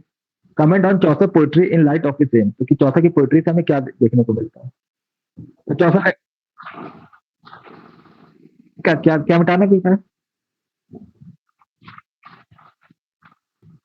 नहीं नहीं, मतलब क्वेश्चन पढ़ना है। मैंने कहा जो आखिरी का वर्ड पढ़िए, comment on Chaucer poetry and light of the same, वो क्वेश्चन को लिखे रहना। तो अब देखिए चौसर का पूरा हमने सारा इंट्रोडक्शन सेम सा लिखना है, बस यहाँ पर हम थोड़ा सा चीजों को बढ़ा देंगे। ठीक है, तो जैसे चौसर वॉज अ सिविल सर्वेंट, क्योंकि इसने भी 100 ईयर वॉर में पार्टिसिपेट किया था। A soldier and a poet in the late 1300, it produced one of the most famous work of English literature, the Canterbury Tales। तो उसने बहुत मोस्ट अप्रिशिएटेड वर्क प्रोड्यूस किया है जिसका नाम है Canterbury Tales. Story mostly written in verse, तो ज्यादा करके जो स्टोरी है वो वर्स में लिखी गई है। Tell the story of 29 pilgrims traveling to Canterbury, England, where a famous saint is buried, Thomas Beckett buried है वहां पर। Prologue written by a speaker who is briefly describing each of the 29 pilgrims। तो अब जो Canterbury tales है वो एक तरह से दो पार्ट में डिवाइड है, पहला प्रोलॉग है, दूसरे में कहानियां। तो जो वर्क स्टार्ट होता है वो प्रोलॉग से होता है, जहाँ पर चौसर जो 29 पिलग्रिमेज है उनको डिस्क्राइब करता है कि ये नाइट है, इसकी ये खूबी है, ये फ्रायर है, इसकी ये खूबी है, ये स्क्वायर है, ये नाइट का बेटा है, ये ह्यूमन है, ये नाइट और स्क्वायर का सर्वेंट है। तो ऐसे ऐसे करके वो सारे जो 29 पिलग्रिमेज है उनको डिस्क्राइब करता है। चौसर डाइड बिफोर इट फिनिशिंग, तो चौसर की डेथ हो गई थी, इसलिए ये वर्क अनफिनिश था। Which is why there are fewer story than pilgrim, तो हमारे पास कम कहानियां हैं और पिलग्रिम ज्यादा है। क्यों? क्योंकि सब चौसर ये वर्क अपना कंप्लीट नहीं कर पाया था। It then tell the story of this pilgrimage, some of them commoner, तो कुछ लोग आम आदमी है, सब नोबल है, कुछ चर्च में काम करते हैं या मतलब राजा के लिए काम करते हैं, सब क्लरिकल, कुछ लोग चर्च में काम करते हैं। Printing press had not yet been invented, so the story circulated in hand written fragmented until it could be publish. तो जैसे होता है ना कि मतलब कहानी सुनाई जाती थी तो उस टाइम पे भी, तो इसको मतलब अब चौसर की डेथ हो जाती है 1400 में, प्रिंटिंग प्रेस आता है उसके 56 ईयर बाद। तो ये क्या थे, जो हैंड स्क्रिप्ट थी, मतलब अमित सर को किसी ने कहानियां सुनाई तो अमित सर ने महेंद्र सर को सुना दी, तो ऐसे ऐसे करते एक लोगों से दूसरे लोगों को ये कहानी सुनाई जा रही थी जब तक ये प्रिंटिंग प्रेस में आके पब्लिश नहीं हुई। तो ऐसे करके इस वर्क को बचा के रखा गया था। The text was written in the Middle English, an earlier form of English। तो ये जैसे आपको पता है इंग्लिश 3 पार्ट्स में डिवाइड है, ओल्ड इंग्लिश, मिडिल इंग्लिश और मॉडर्न इंग्लिश, जो हम आज बोलते हैं। तो जो चौसर की टाइम की इंग्लिश थी वो थी मिडिल इंग्लिश। तो ये जो वर्क है ये मिडिल इंग्लिश में लिखा गया है। English that can be difficult for the modern English reader to read, तो आज के जो रीडर है उनके लिए ये वर्क को पढ़ने में डिफिकल्ट आती है। जैसे हम लोग को भी कुछ समझ में नहीं आता जब तक हम लोग उसका मॉडर्न ट्रांसलेशन नहीं पढ़ते। क्यों? क्योंकि इंग्लिश पूरी तरह से चेंज हो चुकी है। It has remained in print for over 600 years, so the scholar has proposed many helpful and sometimes very different literary criticism that analyze it in a way that will help us to understand it। तो scholar ने हमें help की है और तो different scholar ने इसे अपने अपने तरीके से एनालाइज किया है, इसको क्रिटिसाइज किया है। तो कभी कभी तो ये हमारे लिए बहुत हेल्पफुल हो जाती है, लेकिन कभी कभी क्या होता है ना कि थोड़ा सा डिफिकल्ट हो जाती है, क्योंकि हर स्कॉलर ने अपने वे से अपने तरीके से टेक्स्ट को इंटरप्रेट किया है, बताया है। Critical response in style and language. तो बेसिकली क्या था, चौसर एक इनोवेटर था, उसने हीरोइक कपलेट, राइम रॉयल इनको इंट्रोड्यूस भी किया था। The first critical response to the Canterbury Tales from the other poet in his own time and focus on Chaucer's skill as a writer. तो जो उस टाइम के जितने भी राइटर थे उन्होंने चौसर के स्किल को अप्रिशिएट किया as a writer. The praise for his mastery of language and his stylistic innovation, क्योंकि कितना अच्छा कमांड है लैंग्वेज में और स्टाइलिक इनोवेशन। जैसे उसने एक वर्क लिखा था the legend of good woman, तो जहां पर उसने हीरोइक कपलेट को इंट्रोड्यूस किया, तो वो हमेशा इनोवेशन करता था। वर्नाकुलर लैंग्वेज लाया, जो कि मतलब आम आदमी की लैंग्वेज होती थी, कन्वर्सेशन वाली लैंग्वेज होती थी, जो कोई इमेजिन नहीं कर सकता था कि लोग पोएट्री में इस लैंग्वेज को यूज करेंगे। कोई इमेजिन नहीं कर सकता था कि लोग इंग्लिश में पोएट्री लिखेंगे, क्योंकि सारे राइटर फ्रेंच और इटालियन या लैटिन में लिख रहे थे। For example, he use a new pattern in his poetry and he was among the first to use vernacular language, मतलब कन्वर्सेशन वाली language. English language use by common people in conversation, तो जरा करके जो कॉमन लोग थे वही vernacular language या इंग्लिश में बात करते थे। तो in Chaucer time literary text were usually written in French. तो चौसर से पहले क्या था, ज्यादा करके जो टेक्स्ट लिखे गए वो फ्रेंच में लिखे गए। It was consider more noble and scholarly language, उसी को मतलब बहुत नॉबल और स्कॉलरली मतलब पढ़े लिखे लोगों की लैंग्वेज मानी गई। These early critical responses generally focus on the Canterbury, often used as a form of moral instruction, and other early responses centered on the Canterbury Tales as a work of great English literature. तो basically क्या होता है कि जो चौसर का work था, जो उस टाइम पे क्रिश्चियनिटी में 7 डेडली सिंस होते थे, ग्रीड, लस्ट, प्राइड, उनसे ये सारी टेल्स कहीं ना कहीं डील करती हैं। तो ये वर्क एक तरह से मॉरल था और एक तरह से एजुकेशन पर्पज से भी अच्छा था। हर वर्क में हमें कुछ ना कुछ सीखने को मिल रहा था हर स्टोरी में। थोड़ा सा नीचे कर देना। एलिगरी एंड मोरालिटी, तो बेसिकली जो डिफरेंट जितने भी कैरेक्टर थे सबके अपनी कोई खूबियां थी और सबके अपने कॉज थे। तो ये सारी चीजें हमें जानने को मिलती है इस वर्क में। Poetry and story in Chaucer time were often used as a form of moral instruction and other early responses centred on the Canterbury Tales as an allegory kind of story in which character and their action represent larger ideas or concepts. तो जो चौसर की Canterbury tales थी, तो उसमें जो भी characters थे वो उनके आइडियाज और कॉन्सेप्ट की, उनकी क्या सोच थी, क्या थिंकिंग थी, क्या मेंटालिटी थी, वो सारी चीजें पता चलती थी। अब जैसे हम जब मॉन्क की कैरेक्टर नाइट की जब टेल पढ़ते हैं तो हमें ब्रेवरी के बारे में पता चलता है, आर्काइड पहलवान के बारे में बताता है। वाइफ ऑफ बात में एक क्वेश्चन करती है कि what woman wants the most. तो बेसिकली ऐसे करके हमें मॉरल और सारी चीजों के बारे में जानने को मिलता है जब हम कैंटरबरी टेल्स को में पढ़ते हैं। From the 1500 onward, many of the responses involve interpretation of a high particular vices and virtues were illustrated by various pilgrims and their tales. तो बेसिकली क्या था, हर कहानी में कुछ नए वर्च्यूज और गुण, ये सारी चीजें हमें सीखने को मिलती हैं, क्योंकि जितने भी पिलग्रिमेज थे सबने अलग अलग कहानियां सुनाई थी, किसी ने किसी को कॉपी नहीं किया था। तो इसलिए हमें हर कहानी में कोई नई चीज सीखने को मिलती थी। It counted to be imitated and praise. तो ऐसा नहीं, बाद में जितने भी राइटर आए, जैसे मैंने आपको बताया था कि विलियम मॉरिस जिसने वर्क लिखा अर्ली पैराडाइज, उसने इस वर्क को कॉपी किया। William Shakespeare the two nobles Kings man, उसने चौसर की नाइट टेल को कॉपी किया, जो कि बेस्ट टेल थी। विकास थोड़ा सा कैमरा माइक ऑफ कर लेना। बाकी राइटर्स ने ऐसे ऐसे करके वर्क को कॉपी किया इंस्पायर होकर। ऐसे करके बहुत से राइटर्स ने इस वर्क को कॉपी किया। विकास थोड़ा सा ऊपर कर। And praise the English poet into the 1600 for its language and it's moral theme. तो जितने भी पोएट्स थे तो उन्होंने उसकी लैंग्वेज के लिए और उसकी मॉरल थीम में, क्योंकि हर कहानी में हमें कोई ना कुछ सीखने को मिल रहा था, उसके लिए अप्रिशिएट किया। और वही एंड में आप सेम कोटेशन लिख देगा, Lowell said that Chaucer found English a language and left it a break, John Dryden said that he has got plenty. ऐसे करके 2-3 सिंपल कोटेशन के साथ आप आंसर को खत्म कर देंगे। और इसी के साथ आपकी जो यूनिट 1 है चौसर, ये पूरी तरह से खत्म होती है। हाँ गार्गी सर ये वाली पीडीएफ भी भेज दीजिएगा। हाँ हाँ बिल्कुल। हाँ गार्गी बोल। सर इसमें सर टेल तो ननफिश टेल के अलावा और कौन कौन से टेल है? देखिए ननफिश टेल 5 टेल करनी है बस हमें। ननफिश टेल करेंगे, जो कि कर ही लिया हम लोगों ने, है ना। वाइफ ऑफ बाथ और मॉन्क की टेल करेंगे 3, नाइट मॉन्क, नाइट तो हाँ 2 और करेंगे, बस 5 ही टेल। 5 से अभी इनका किया नहीं है हम लोगों ने। नहीं अभी नहीं किया ना, वो जो आप लोग को स्टोरी पढ़ाएंगे ना तब करेंगे। ठीक। हाँ जी बोलो, तुमने हाथ रेस किया।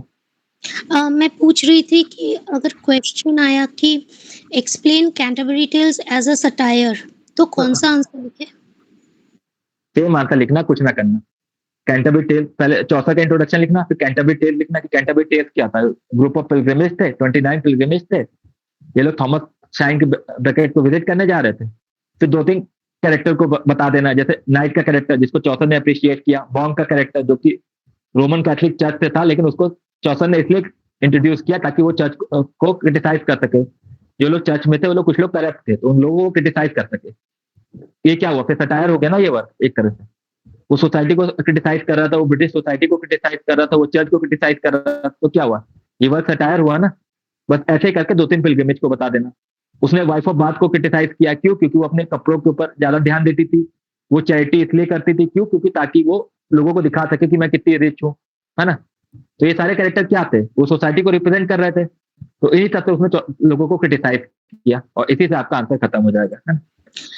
मतलब वो पिलग्रिमेज वाला जो आंसर है ना वही लिखे तो, और उसके साथ 3-4 पिलग्रिम्स को भी डिस्कस कर ले।